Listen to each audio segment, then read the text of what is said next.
السلام علیکم۔ تو یہ میں ایک اور بھی اس میں پلے لسٹ میں نے بنائی ہے، اور یہ دجال کے حوالے سے جو اس کی تاریخ ہے یا اس کے فتنے کی جو اہمیت ہے ہماری زندگیوں میں، ابھی بھی جو نشانیاں جو ہمیں اللہ کے نبی نے بتائی تھی وہ ظاہر ہو چکی ہیں کافی ساری، اور دجال اصل میں شخصیت کے لحاظ سے کیا ہے اور سسٹم کے لحاظ سے دجالی سسٹم کیا چیز ہے اور وہ کیسے کام کر رہا ہے، ٹھیک ہے، اس کے حوالے سے میں آپ کو بتانے کی کوشش کروں گا۔ اس کی میں نے ایک علیحدہ سے پلے لسٹ بنائی ہے اپنے چینل میں، اور یہ وہاں پہ یہ چیزیں دجال کے حوالے سے جو چیزیں ہوں گی وہ وہاں پہ میں اپلوڈ کروں گا اس پلے لسٹ میں، ٹھیک ہے۔ تو حضرت تمیم داری رضی اللہ تعالیٰ عنہ، جنہوں نے ملاقات کی احادیث سے جو ہمیں ملتا ہے اور ثابت ہے کہ انہوں نے دجال سے ملاقات کی، ٹھیک ہے، ان کی حدیث کو سامنے رکھتے ہوئے اور دجال کی جو تاریخ ہے جو ہمیں اللہ نے نبی کے ذریعے جو ہے وہ ذکر کی ہے یا بیان کی ہے، اور ہمیں جو اس فتنے سے بچنے کی جو ہے ترکیب بھی بتائی ہے اور اس کی نشانیاں بھی بتائی ہیں کہ وہ فتنہ جب ظاہر ہوگا یا وہ خود بحیثیت شخصیت خود ظاہر ہوگا تو اس کی نشانیاں کیا ہوں گی، ٹھیک ہے۔ اس حوالے سے ہم بات کریں گے آج۔ تو حضرت تمیم داری رضی اللہ تعالیٰ عنہ اور دجال کی تاریخ اور ملاقات، ٹھیک ہے۔ ایک مرتبہ میں سمندر کے یہ حضرت تمیم داری قصہ اپنا سنا رہے ہیں حضور صلی اللہ علیہ وسلم کو، ٹھیک ہے۔ ایک مرتبہ میں سمندر کے سفر پر نکلا، مسافروں کی کل تعداد جو ہے وہ 30 تھی، ٹھیک ہے، 30 لوگ تھے جو سفر میں نکلے سمندر کے، اور ہم ایک کشتی پر سوار تھے سب، ٹھیک ہے۔ ہمارا سفر جو ہے انتہائی اطمینان کے ساتھ کٹ رہا تھا، ٹھیک ہے، کہ اچانک ہوا چلنا شروع ہو گئی اور سمندر میں طوفان آ گیا، ٹھیک ہے، اور شدید طوفان لہروں کے باعث ہماری کشتی اور سمندر میں جو ہے طوفان آ گیا، ٹھیک ہے۔ اس شدید اور طوفانی لہروں کے باعث ہماری کشتی اور سمندر میں موجود دیگر کشتیاں جو ہے وہ ڈولتی جا رہی تھی، ٹھیک ہے، جو بے قابو ہو گئی کشتیاں، ٹھیک ہے۔ کشتی کے مسافر جو ہے اس صورت حال سے پریشان ہو گئے اور ہر کوئی اپنے اپنے خداؤں کو پکارنے لگا، کیونکہ کسی کو کچھ سمجھ میں نہیں آ رہا تھا کہ کیا کریں، ٹھیک ہے۔ یہ سمندر کے اس ہیبت ناک سفر کی داستان ہے جو تمیم داری رضی اللہ تعالیٰ عنہ اپنے نبی کریم صلی اللہ علیہ وسلم کو سنا رہے ہیں، ٹھیک ہے۔ اب ہم میں سے ہر کسی کو یقین ہو چلا تھا کہ موت یقینی ہے، ٹھیک ہے۔ سورج غروب ہونے کو تھا اور اس کی روشنی آہستہ آہستہ ختم ہوتی جا رہی تھی، ٹھیک ہے۔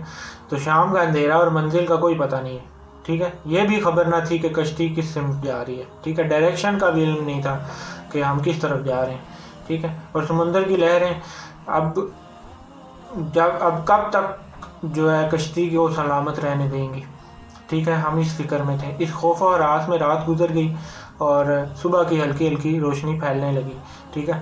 تو ہر طرف اجالا ہی اجالا ہو گیا، ٹھیک ہے۔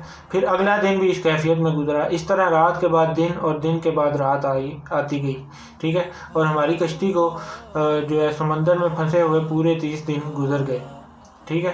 تعداد بھی 30 لوگ تھے اور دن بھی 30 گزر گئے، ٹھیک ہے۔ پھر اچانک 30 دنوں کے بعد دور سے مسافروں کو کچھ ایسا نظر آیا کہ سمندر میں درخت کھڑے ہوں، ٹھیک ہے۔ دور سے انہیں ایسا نظر آیا کہ سمندر میں کچھ درخت انہیں دکھائی دیے مسافروں کو، اور ملا نے پوری طاقت سے جو ہے اس طرف جانے کے لیے چپو چلانا شروع کر دیے۔ جو کشتی کا جو کنٹرولر تھا، کیپٹن تھا، اس نے پھر پوری طاقت سے جو ہے چپو اس طرف کو چلانا شروع کر دیا اور دھکیلنا شروع کر دیا کشتی کو اس طرف پانی میں، ٹھیک ہے، اور کشتی کو تیزی کے ساتھ ان درختوں کی طرف لے جانے لگا، ٹھیک ہے۔ کشتی میں موجود مسافروں کو جنہیں یقین ہو چکا تھا کہ اب جو ہے کسی صورت جو ہے اب موت کے سوا کوئی چیز نہیں ہے، ٹھیک ہے، تو اب ان کے چہرے زندگی کی امید سے چمکا رہے تھے، ٹھیک ہے، چمک آئی، ان کو امید کی کرن نظر آئی، ٹھیک ہے۔ پھر کشتی جوں قریب ہوتی گئی درخت صاف دکھائی دینے لگا، ٹھیک ہے۔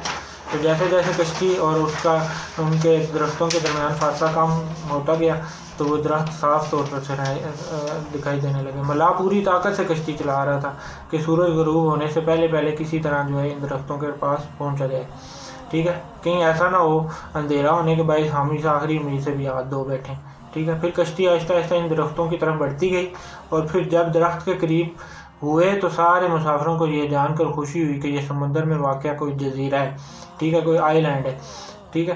ابھی سورج مکمل غروب نہیں ہوا تھا کہ کشتی سمندر کے کنارے پہنچ گئی، ٹھیک ہے۔ اس جزیرے پہ یہ مسافر اور تمیم رضی اللہ تعالیٰ عنہ پہنچ گئے۔ مسافروں کو یہاں اس جزیرے پر اترے ابھی زیادہ دیر نہیں ہوئی تھی کہ اچانک درختوں کے درمیان میں سے ایک عجیب و غریب قسم کا جانور نکلا.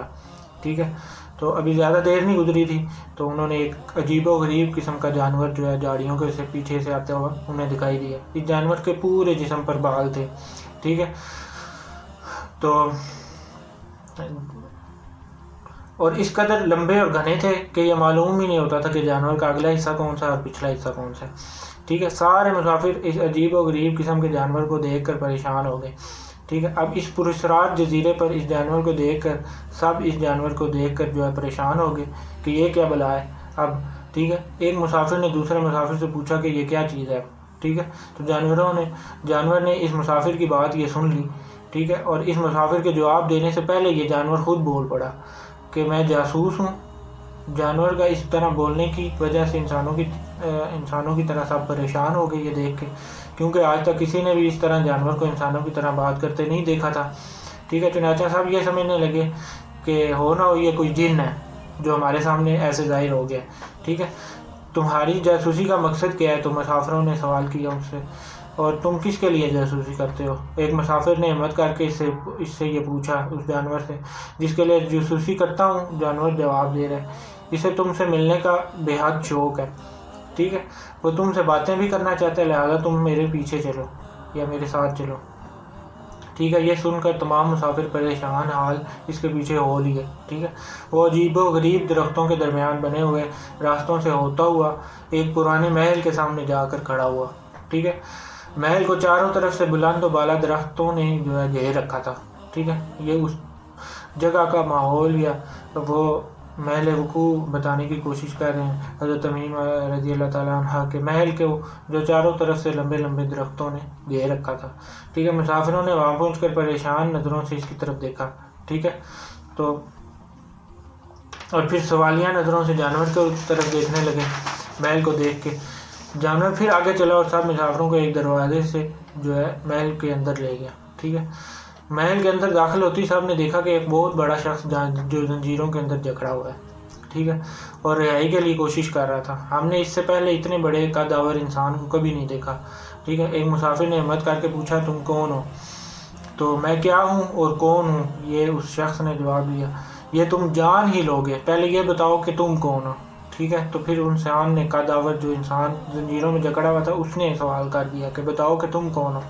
ٹھیک ہے، ان سے سوال کرنے سے لگا. ٹھیک ہے، مسافر سے پوچھا ہم قبائلی، جو مسافر کہنے لگے ہم عرب قبائل لخم اور جزائم کے لوگ ہیں، لخم اور جزام کے لوگ ہیں. ٹھیک ہے، اور ساتھ ہی اس مسافر نے اپنے ساتھ آبیتی داستان بھی سنا دی. ٹھیک ہے، جو کشتی میں سمندر میں ان کے ساتھ حادثہ پیش آیا وہ بھی داستان ان مسافر نے اس قد آور انسان کو سنا دی. ٹھیک ہے، اس کے متعلق کیا جاننا ہے؟ تو اس قید میں جکڑے ہوئے انسان نے کہا کہ مجھے ذرا جو ہے نخلستان یا بیسان کے متعلق تو بتاؤ. ٹھیک ہے، تو مسافر نے پوچھا کہ اس کے متعلق کیا جاننا چاہتے ہو؟ تو اس سے سوال کرنے والے مسافر نے پوچھا. ٹھیک ہے، وہ شخص وہ لمبے زنجیروں میں جکڑا ہوا شخص جو ہے خبردار ان قریب ان پر پھل لگنا بند ہو جائے گا، یہ خود سے وہ جواب دے رہا ہے. ٹھیک ہے، وہ قیدی غسیلے انداز میں پھر بولا. مسافروں سے مخاطب ہو کر کہنے لگا اچھا طبرستان کے دریاؤں کے متعلق بتاؤ. ٹھیک ہے، تو مسافروں نے کہا اس کے متعلق کیا جاننا چاہتے ہو؟ وہ بولا اس میں پانی ہے. تو وہ دریافت کرنا چاہ رہا ہے کہ اس میں پانی ہے. تو مسافروں نے کہا ہاں اس میں پانی ہے. تو انہوں نے جواب دیا کہ ہاں اس میں پانی موجود ہے. تو اس نے کہا ان قریب اس کا پانی ختم ہو جائے گا. ٹھیک ہے، تو اس نے نشانی بتا دی انہیں کہ پریڈکشن کی. ٹھیک ہے، کہ ان قریب اس کا پانی ختم ہو جائے گا. ٹھیک ہے، تو پھر وہ کہنے لگا مجھے زغر کے چشمے کے متعلق بتاؤ. ٹھیک ہے، کیا پوچھنا چاہتے ہو؟ مسافروں نے کہا کہ اس کے متعلق کیا وہ جاننا چاہتے ہو؟ وہ بولا یہی کہ اس میں پانی ہے کہ نہیں. تو اس نے پھر یہ سوال کیا کہ بتاؤ کہ اس چشمے میں پانی ہے کہ نہیں. اگر وہاں پانی ہے، یہ پھر سے وہ خود ہی جواب بھی دے رہا ہے، اگر وہ وہاں پانی ہے تو کیا وہاں کے لوگ اس پانی سے کھیتی باڑی کرتے ہیں؟ یہ سوال بھی کیا اس نے. پھر وہ پوچھنے لگا اچھا ذرا مجھے امیوں کے نبی محمد صلی اللہ علیہ وسلم کے بارے میں بتاؤ. یہ امپورٹنٹ سوال جو دجال نے تمیم داری اور ان کے ساتھیوں سے کیا. آگے نیکسٹ دوسری ویڈیو میں اس حوالے سے بات کریں.